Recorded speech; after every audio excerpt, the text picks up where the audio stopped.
August ಕ್ರಾಂತಿ ಆಗತ್ತೆ, September ಕ್ರಾಂತಿ ಆಗತ್ತೆ, ಇಲ್ಲ ಡಿ.ಕೆ. ಶಿವಕುಮಾರ್ ಅವರು ಮುಖ್ಯಮಂತ್ರಿ ಆಗ್ತಾರೆ, ಅವ್ರಿಗೊಂದು ಚಾನ್ಸ್ ಬೇಕು. Big change, big change, big change.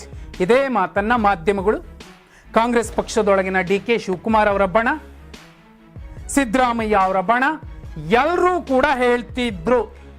ಅವರೀಗ ಖುದ್ದು ಸಿದ್ದರಾಮಯ್ಯ ಅವರೇನೆ ಹೌದು ಬಿಗ್ ಚೇಂಜ್ ಬೇಕು ಅನ್ನುವಂತಹ ಸಂದೇಶ ಹೈಕಮಾಂಡ್ಗೆ ರವಾನಿಸೋರಿದ್ದಾರಾ?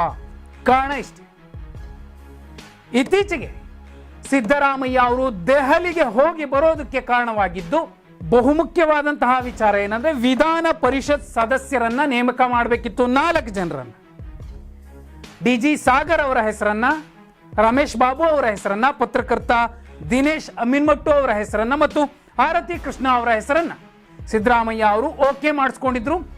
ಮಲ್ಲಿಕಾರ್ಜುನ್ ಖರ್ಗೆ ಅವರು ಕೂಡ ಅಧಿಕೃತ ಮುದ್ರೆ ಒತ್ತಿ ಕಳುಹಿಸಿ ಕೊಟ್ಟಿದ್ರು. ಆದರೆ ರಣದೀಪ್ ಸಿಂಗ್ ಸುರ್ಜೇವಾಲಾ ಅವರು ಫೋನ್ ಮಾಡಿ ದಿನೇಶ್ ಅಮೀನ್ಮಟ್ಟು ಅವರ ಹೆಸರನ್ನ ಸ್ವಲ್ಪ ಪಕ್ಕಕ್ಕಿಟ್ಟಿರಿ, ಯಾಕಂದ್ರೆ ಇನ್ನೊಂದಷ್ಟು ಚರ್ಚೆ ನಡಿಬೇಕಿದೆ, ಒಂದಷ್ಟು ಮಾಹಿತಿ ತಗೋತಿದ್ದೀವಿ ಅಂತ ಹೇಳಿದಾಗ ಸಿದ್ದರಾಮಯ್ಯ ಅವರು ರಾಂಗ್ ಆಗ್ತಾರೆ.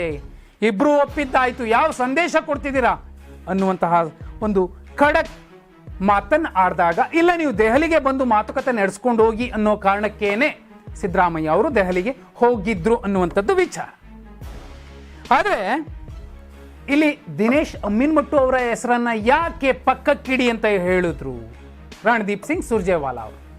ಅಲ್ಲೂ ಕೂಡ ಇಲ್ಲ ನಮ್ಮದಲ್ಲ, ಇದು ಸೋನಿಯಾ ಗಾಂಧಿ ಅವರದ್ದು. ಯಾಕಂದ್ರೆ ಸೋನಿಯಾ ಗಾಂಧಿ ಅವರ ವಿಚಾರವಾಗಿ ಪತ್ರಕರ್ತರಾಗಿದ್ದಾರೆ, ಈಗಲೂ ಕೂಡ ಪತ್ರಕರ್ತರಾಗಿ ದಿನೇಶ್ ಅಮೀನ್ಮಟ್ಟು ಅವರು ಏನೇನೋ ಮಾತಾಡಿದ್ರು, ಏನೇನೋ ಬರೆದಿದ್ರು. ಆ ಕಾರಣಕ್ಕೋಸ್ಕರ ಇನ್ನೂ ಅದನ್ನ ಚರ್ಚೆಯಲ್ಲಿಟ್ಟಿದ್ದೀವಿ, ಅವರ ಹೆಸರನ್ನ ಫೈನಲ್ ಮಾಡಿಲ್ಲ ಅನ್ನೋ ಮಾತನ್ನ ಹೇಳಿದಾಗ ದೆಹಲಿಗೆ ಹೋಗಿದ್ರು. ಅಲ್ಲಿ ಮೊದಲ ಸಲ ಸಿದ್ದರಾಮಯ್ಯ ಅವರಿಗೆ ಒಂದು ಅಡಚಣೆ ಆಗುತ್ತೆ. 2013-18 ಮುದ್ದೆ ಇಂಥ ಅಡಚಣೆ ಇರಲಿಲ್ಲ. 2017ರಿಂದ 19 ತನಕ ಖುದ್ದು ರಾಹುಲ್ ಗಾಂಧಿ ಅವರೇ AICCಯ ಪ್ರೆಸಿಡೆಂಟ್ ಆಗಿದ್ರು. 2017ರಿಂದ 20 ತನಕ KC ವೇಣುಗೋಪಾಲ್ ಅವರು ಕರ್ನಾಟಕ ಕಾಂಗ್ರೆಸ್ನ ಇನ್ಚಾರ್ಜ್ ಆಗಿದ್ರು. ಅನಂತರದಲ್ಲಿ 2020ರಿಂದ ಇಲ್ಲಿ ತನಕ ರಣದೀಪ್ ಸಿಂಗ್ ಸುರ್ಜೇವಾಲಾ ಅವರು ಇನ್ಚಾರ್ಜ್ ಆಗಿದ್ದಾರೆ. ಎಲ್ಲೋ ಒಂದು ಕಡೆ ಸಿದ್ದರಾಮಯ್ಯ ಬಣ ಪ್ರತಿಪಾದನೆ ಮಾಡ್ತಿರುವಂಥದ್ದು ರಣದೀಪ್ ಸಿಂಗ್ ಸುರ್ಜೇವಾಲಾ ಅವರು ಡಿ.ಕೆ. ಶಿವಕುಮಾರ್ ಅವರ ಪರವಾಗಿ ಬ್ಯಾಟ್ ಬೀಸ್ತಿದ್ದಾರೆ. ಇದೇ ಕಾರಣಕ್ಕೋಸ್ಕರನೇ ಸಮಸ್ಯೆ ಬಗೆಹರಿಸೋಕೆ ಬಂದು CM ಬದಲಾವಣೆಯ ಪ್ರಶ್ನೆಯನ್ನ ಕೇಳಿ ಅಭಿಪ್ರಾಯ ಸಂಗ್ರಹಿಸಿದ್ದಾರೆ ಅನ್ನುವಂತಹ ಆರೋಪ ಕೂಡ ಸಿದ್ದು ಬಣ ಮಾಡ್ತಾ ಇದೆ. ಇದೇ ಕಾರಣಕ್ಕೇನೆ ನಂದಿ ಬೆಟ್ಟದಲ್ಲಿ ಸಿದ್ದರಾಮಯ್ಯ ಅವರು ಖಡಕ್ಕಾಗಿ ಹೇಳಿದ್ರು, ಪೂರ್ಣಾವಧಿಗೆ ನಾನೇ ಮುಖ್ಯಮಂತ್ರಿ ಅನ್ನುವಂತಹ ಮಾತನ್ನ ಹೇಳಿದ್ರು. ಈಗ ಸಿದ್ದರಾಮಯ್ಯ ಅವರು ಬಯಸ್ತಿರುವಂತಹ ಒಂದು ಬಿಗ್ ಚೇಂಜ್ ಏನು? ಅಲ್ಲಿ ಖರ್ಗೆ ಅವರು, ಇಲ್ಲಿ KPCC ಅಧ್ಯಕ್ಷರು ಡಿ.ಕೆ. ಶಿವಕುಮಾರ್ ಅವರು, ಮಧ್ಯದಲ್ಲಿ ದೆಹಲಿಯ ಕೊಂಡಿಯಾಗಿರುವಂತಹ ರಣದೀಪ್ ಸಿಂಗ್ ಸುರ್ಜೇವಾಲಾ ಅವರ ಸರ್ಜರಿ ಆಗಬೇಕು. ಯಾಕಂದ್ರೆ 13-18 ಮಧ್ಯೆ ಇಂಥದ್ದೊಂದು ಅಡಚಣೆ ಇರಲಿಲ್ಲ. KC ವೇಣುಗೋಪಾಲ್ ಅವರು, ಸಿದ್ದರಾಮಯ್ಯ ಅವರು ಚೆನ್ನಾಗೇ ಇದ್ರು. ಆದರೆ ರಣದೀಪ್ ಸಿಂಗ್ ಸುರ್ಜೇವಾಲಾ ಅನ್ನುವಂತಹ ನಾಯಕ ಈಗ ಸಿದ್ದರಾಮಯ್ಯ ಅವರಿಗೆ ಪ್ರತ್ಯಕ್ಷವಾಗೋ ಪರೋಕ್ಷವಾಗೋ ಅಡ್ಡಿ ಆಗ್ತಿದ್ದಾರೆ. ಅವರು ದೆಹಲಿಯಿಂದ ಬಂದಾಗ ಒಂದು ಮಹತ್ವದ ಯೋಜನೆಯನ್ನು ಇಟ್ಕೊಂಡು ಬಂದಿದ್ರು. ಎಲ್ಲ ನಿಗಮ ಮಂಡಳಿಗಳಿಗೆ ಯಾರೆಲ್ಲ ಇದ್ದಾರೆ ಅತೃಪ್ತರು, ಅವ್ರನ್ನೆಲ್ಲರನ್ನೂ ಕೂಡ ತಂದು ಕೂರಿಸ್ಬಿಟ್ರೆ ಮುಂದಿನ ಮುಖ್ಯಮಂತ್ರಿಯ ಬದಲಾವಣೆಗೆ ಈಸಿ ಆಗುತ್ತೆ, ಯಾರು ಹೇಳಿದ ಮಾತು ಕೇಳ್ತಾರೆ ಅನ್ನುವಂತಹ ಲೆಕ್ಕಾಚಾರದಲ್ಲೇ ಬಂದಿದ್ರು. ಆದರೆ ಸಿದ್ದರಾಮಯ್ಯ ಅವರು ಅದಕ್ಕೆ ಬ್ರೇಕ್ ಹಾಕಿದ್ರು. ಇಲ್ಲ, ಅಲ್ಲೂ ಕೂಡ ಸಮಪಾಲು ಸಮಬಾಳು, ಅಹಿಂದ ವರ್ಗಕ್ಕೆ ಹೆಚ್ಚಿನ ಬೋರ್ಡ್ ನಿಗಮ ಮಂಡಳಿಯ ಸ್ಥಾನಮಾನಗಳು ಬೇಕು ಅಂತ ಪ್ರತಿಪಾದನೆ ಮಾಡಿದಾಗ ಸುಮ್ಮನಾದ್ರು. ಇದೇ ಕಾರಣಕ್ಕೋಸ್ಕರನೇ, ಯಾಕಂದ್ರೆ 2020ರಿಂದ 25 ತನಕ 5 ವರ್ಷ ಆಯಿತು ಹೆಚ್ಚು ಕಡಿಮೆ. ರಾಜ್ಯ ಕಾಂಗ್ರೆಸ್ ಉಸ್ತುವಾರಿಯನ್ನ ಬದಲಿಸಿ, ರಾಜ್ಯ ಕಾಂಗ್ರೆಸ್ ಉಸ್ತುವಾರಿ ಕಾರಣಕ್ಕೇನೆ ರಾಜ್ಯ ಕಾಂಗ್ರೆಸ್ನಲ್ಲಿ ಇಂತಹ ಬೀದಿ ಜಗಳ ಆಗ್ತಿದೆ ಅನ್ನುವಂತಹ ಸಂದೇಶವನ್ನು ಕೂಡ ಹೈಕಮಾಂಡ್ಗೆ, ಸೋನಿಯಾ ಗಾಂಧಿ ಅವರಿಗೆ ಕೆಲವೇ ದಿನಗಳಲ್ಲಿ ಸಿದ್ದರಾಮಯ್ಯ ಅವರ ಬಣದ ನಿಯೋಗ ಹೋಗಿ ದೂರು ನೀಡಲಿದೆ ಅನ್ನುವಂಥದ್ದು ವಿಚಾರ.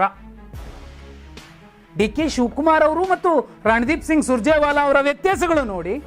ಡಿ.ಕೆ. ಶಿವಕುಮಾರ್ ಅವರು KPCC ಅಧ್ಯಕ್ಷರಾಗ್ತಾರೆ, ಆದ ಕೂಡಲೇ 3 ತಿಂಗಳಿಗೆ KC ವೇಣುಗೋಪಾಲ್ ಅವರನ್ನ ತೆಗೆದು ಅವರನ್ನ ಜನರಲ್ ಸೆಕ್ರೆಟರಿ ಮಾಡಿದ್ರು. ಆ ಜಾಗಕ್ಕೆ ರಣದೀಪ್ ಸಿಂಗ್ ಸುರ್ಜೇವಾಲಾ ಅವರನ್ನ ತಂದು ಕೂರಿಸ್ತಾರೆ. ಅಲ್ಲಿಂದಲೇನೆ ವ್ಯತ್ಯಾಸಗಳು, ಸಿದ್ದರಾಮಯ್ಯ ಅವರಿಗೆ ಒಂದೊಂದೇ ಅಡಚಣೆಗಳು ಬರ್ತಾ ಹೋದವು. ಇದೇ ಕಾರಣಕ್ಕೋಸ್ಕರನೇ ಈಗ ಸಿದ್ದರಾಮಯ್ಯ ಅವರು ಜಾಟ್ ಸಮುದಾಯದ ಕೃಷಿಯನ್ನೇ ಪ್ರಮುಖ ಕಸುಬಾಗಿಡಿಸಿಕೊಂಡಿರುವಂತಹ ಒಕ್ಕಲುತನದ ಸಮಾಜದ ರಣದೀಪ್ ಸಿಂಗ್ ಸುರ್ಜೇವಾಲಾ ಅವರು ಪರೋಕ್ಷವಾಗಿ ಅವರಿಗೆ ಬೇಕಾಗುವಂತಹ ಸಮುದಾಯಗಳ ಪರವಾಗಿ, ಆ ಸಮುದಾಯಗಳ ನಾಯಕರ ಪರವಾಗಿ ಓಲೈಕೆ ಮಾಡ್ತಾರೆ ಅನ್ನೋ ಕಾರಣಕ್ಕೆ ಯಾರಾದರೂ ಹಿಂದುಳಿದವರಿಗೆ ರಾಜ್ಯ ಕಾಂಗ್ರೆಸ್ ಉಸ್ತುವಾರಿಯ ನೊಗ ಕೊಡಿ, ನಾವೆಲ್ಲ ಸಪೋರ್ಟ್ ಮಾಡ್ತೀವಿ, ಇಂತಹ ಹಾದಿ ಜಗಳ ಬೀದಿ ಜಗಳ ಆಗೋದಿಲ್ಲ. ಒಬ್ಬ ಮಾಸ್ ಲೀಡರ್ ಕೋಪ ಒಂದು ಪಕ್ಷವನ್ನು ಎಲ್ಲಿಗೆ ತಂದು ನಿಲ್ಲಿಸಬಹುದು ಅನ್ನೋದನ್ನ ಈ ಹಿಂದಿನ ಕಾಂಗ್ರೆಸ್ನ ಅತಿರಥ ಮಹಾರಥ ಮಾಸ್ ಲೀಡರ್ಗಳೇ ತೋರಿಸ್ಕೊಟ್ಟಿದ್ದಾರೆ ಅನ್ನೋ ಎಚ್ಚರಿಕೆಯನ್ನು ಕೊಡುವುದರ ಜೊತೆಯಲ್ಲಿ ತೆಲಂಗಾಣದ ಮಧು ಯಕ್ಷಿಗೌಡ್ ಅವರನ್ನು ಅಥವಾ ಕೃಷ್ಣಗಿರಿಯ ಹಾಲಿ ಸಂಸದರಾಗಿರ್ತಕ್ಕಂತಹ ಚೆಲ್ಲಕುಮಾರ್ ಅವರನ್ನು ಆ ಜಾಗಕ್ಕೆ ತಂದು ಕೂರಿಸಿ ಅನ್ನುವಂತಹ ಪಟ್ಟು ಪ್ರತಿಪಾದನೆ ಮಾಡಬಹುದು, ಡಿಮ್ಯಾಂಡ್ ಮಾಡಬಹುದು. ಈ ಮೂಲಕ ಏನು ದೆಹಲಿಯ ಕೊಂಡಿ ಇತ್ತು, ಕಾಂಗ್ರೆಸ್ನೊಳಗಿನ ಸಿದ್ದರಾಮಯ್ಯ ಅವರ ವಿರೋಧಿ ಬಣಕ್ಕೆ ಬೇಕಿದ್ದಂತಹ ರಣದೀಪ್ ಸಿಂಗ್ ಸುರ್ಜೇವಾಲಾ ಅನ್ನುವಂತಹ ಕೊಂಡಿ, ಆ ಕೊಂಡಿಯನ್ನ ಬ್ರೇಕ್ ಮಾಡುವಂತಹ ಸಾಧ್ಯತೆ ಇದೆ. ಹಾಗಿದ್ರೆ ಸಿದ್ದರಾಮಯ್ಯ ಅವರು ಬಯಸುವಂತಹ ಈ ಬಿಗ್ ಚೇಂಜ್ ಅನ್ನ ಹೈಕಮಾಂಡ್ ಒಪ್ಪುತ್ತೆ ಅನ್ನೋದಾದ್ರೆ ಆ ಜಾಗಕ್ಕೆ ಯಾರು ಬಂದು ಕೂರಬಹುದು? ಕಮೆಂಟ್ ಮಾಡಿ.